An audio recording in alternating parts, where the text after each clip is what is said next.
அம்மா எனக்கு பயமா இருக்கு. My daughter most of the time tells me she is afraid. அடிக்கடி சொல்லுவாங்க, அம்மா எனக்கு பயமா இருக்கு, இருட்டா இருக்கு, எனக்கு பயம், யாராவது ஸ்ட்ரேஞ்சர் பார்த்தா பயமா இருக்குன்னு சொல்லுவாங்க. அண்ட் ஐ நாட் அண்டர்ஸ்டாண்ட் ஏன் அடிக்கடி இப்படி சொல்றான்னு. Later I sat back and realized how it all started. One day on a trip, her dad took her to a scary house and she was damn afraid and started crying. It all started there. We realized what she was going through and started validating her feelings.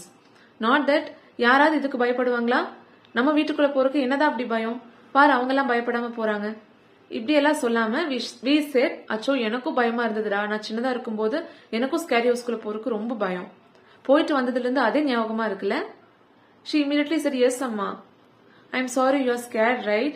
Again நம்ம அங்க போக வேண்டாம், ஓகேயா? She said, yes ma, போக வேண்டாம். I said, அம்மாக்கு தெரியும் right now you are scary, but tell me how you felt when daddy was there with you. She said, அப்பா இருந்தா எனக்கு பயம் இல்லம்மா. See, sometimes you feel scary and sometimes you feel safe,